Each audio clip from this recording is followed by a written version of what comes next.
আসসালামু আলাইকুম everyone, welcome back to Ishan's mom happiness channel.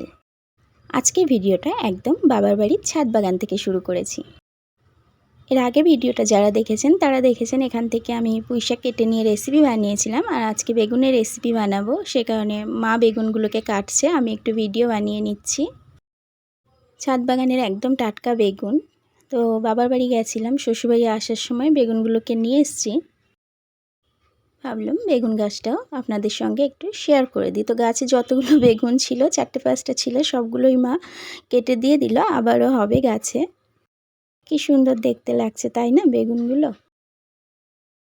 তো সমস্ত বেগুনগুলো ওঠানো হয়ে গেছে গাছ থেকে, নিচে নিয়ে চলে এসেছি। তো এগুলো আমি শ্বশুরবাড়িতে নিয়ে চলে এসেছিলাম। একটা বেগুন রান্না হয়েছে আর 4টে বেগুন দিয়ে আজকের রেসিপিটা বানাবো।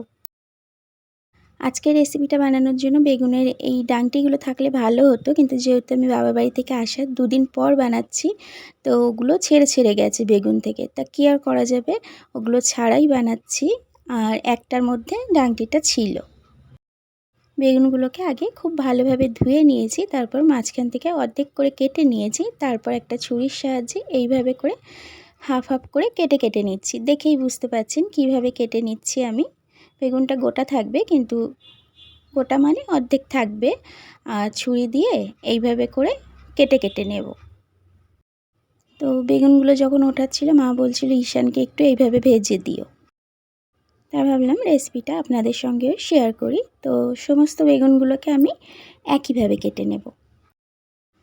এইভাবে একবার বেগুন বানিয়ে দেখবেন, খুব ভালো লাগে খেতে। এটা গরম ভাতে ডালের সাথে খেতেও ভালো লাগে, আবার শুধু শুধু খেতেও ভালো লাগে, বা চা বা কফির সাথেও খেতে কিন্তু ভালো লাগে।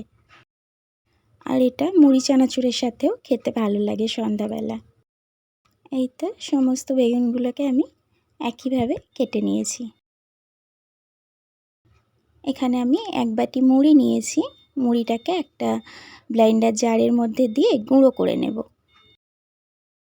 এই যে মুড়িটাকে গুঁড়ো করে নিয়েছি, আর এই মুড়ির গুঁড়োটা দেওয়ার জন্য এই বেগুন ভাজাগুলো ভীষণ মচমচে হবে। এখানে একটা ব্যাটার রেডি করে নেব। তার জন্য 1 চামচ বেসন নিয়েছি, আর এই যে মুড়িটা গুঁড়ো করে রেখেছিলাম সেটা সম্পূর্ণটা নিয়ে নিলাম। এরপর এখানে আমি পরিমাণ মতো একটু লবণ দিয়ে দিচ্ছি, একটু দেব হলুদ গুঁড়ো, আর একটা ভাজা মশলা এখানে ইউজ করছি, জিরা, মরিচ, ধনিয়া একসাথে শুকনো খোলায় ভেজে গুঁড়ো করা, আর একটু লঙ্কা গুঁড়ো দিলাম, ঝাল লঙ্কা গুঁড়ো, আর 1/3 টিস্পুন কালো জিরা দিয়েছি, আর অল্প একটু 1 চিমটে মতো আমি বেকিং সোডা দিয়ে দিলাম। সবগুলো শুকনো ইনগ্রিডিয়েন্টস খুব ভালোভাবে মিশিয়ে নিয়ে অল্প অল্প পানি দিয়ে একটা ঘন ব্যাটার বানিয়ে নিতে হবে। একবারে পানি দিলে ব্যাটারটা পাতলা হয়ে যেতে পারে, সেই কারণে আমি অল্প অল্প পানি দিয়ে ব্যাটারটাকে বানিয়ে নিচ্ছি। এইভাবে একবার বেগুন ভেজে দেখবেন, খুব ভালো লাগে খেতে। বেগুনের অনেক রেসিপি আমার চ্যানেলে দেওয়া আছে, আপনারা দেখতে চাইলে আমার চ্যানেলটাকে ভিজিট করতে পারেন। অল্প অল্প পানি দিয়ে খুব ভালোভাবে ব্যাটারটাকে বানিয়ে নিচ্ছি। একটু সময় নিয়ে ব্যাটারটা বানিয়ে নিতে হবে, আর এটা খুব ভালোভাবে ফেটিয়ে নিতে হবে। 3 থেকে 4 মিনিট সময় নিয়ে এটাকে আমি ফেটিয়ে নিয়েছি, আর ব্যাটারের ঘনত্বটা ঠিক এই রকম হবে। তো এটা খুব ভালোভাবে ফেটানো হয়ে গেছে। ঢাকা দিয়ে আমি এটাকে 5 থেকে 7 মিনিট একটু রেস্টে রাখবো। এদিকে তেলটাকে গরম করে নেব। তো প্রায় টুকটাক এটা সেটা ভাজা হয়, সে কারণে কোনো একটা কিছু ভাজার তেল ছিল, ওই তেলটাই আমি বসিয়ে দিয়েছি ওভেনের মধ্যে। তেলটা গরম হয়ে যাওয়ার পর এইভাবে বেগুনগুলোকে নিয়ে ব্যাটারের মধ্যে খুব ভালোভাবে কোট করে নিতে হবে। আর এটা হাতের সাহায্যে করলেই খুব ভালো হবে জিনিসটা।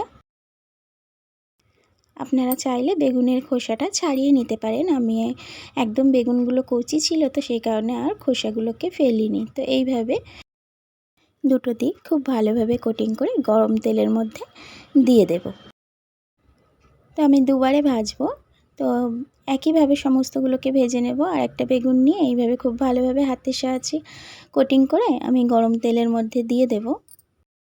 মোট 8 পিস হয়েছে। তো ফার্স্ট 4টে ভেজে নেব, তারপর আবার 4টেকে ভেজে নেব। আর গ্যাসের ফ্লেমটাকে আমি লো টু মিডিয়ামে রেখেছি।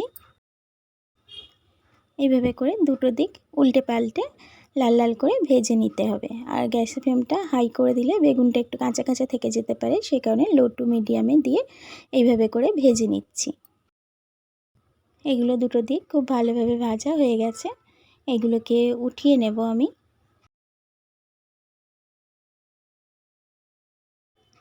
মুড়ির গুঁড়োটা দেওয়ার কারণে এগুলো ভীষণ মচমচে হয়, দেখেই বুঝতে পারছেন এগুলো কতটা মচমচে হতে পারে। এইগুলো খুব ভালোভাবে ভাজা হয়ে গেছে। এই যে একবার কাছ থেকে দেখিয়ে দিই, এগুলোকে উঠিয়ে নিয়ে বাদবাকি যে 4টে আছে এগুলোকে একইভাবে কোটিং করে নিয়ে ভেজে নেব। এগুলো উঠিয়ে নিয়েছি, বাদবাকিকে কোটিং করে নিয়ে তেলের উপর দিয়ে দিয়েছি। এগুলো দুটো দিক খুব ভালোভাবে ভাজা হয়ে গেছে। এগুলোকে উঠিয়ে নিয়ে আমি একটা সুন্দর প্লেটের মধ্যে একটু টমেটো সস দিয়ে সার্ভ করে নেব। আজকের রেসিপি কেমন লাগলো অবশ্যই একটা কমেন্টের মাধ্যমে জানাতে পারেন। রেসিপি ভালো লাগলে লাইক, কমেন্ট, শেয়ার করতে ভুলবেন না কিন্তু। আমার নেক্সট রেসিপির আপডেট পেতে চ্যানেলটাকে সাবস্ক্রাইব করে রেখে পাশে থাকা বেল আইকনটা প্রেস করে রাখতে পারেন। এতে করে ভিডিও আপলোডের সাথে সাথে আপনার কাছে নোটিফিকেশান পৌঁছে যাবে। Thank you so much for watching my video.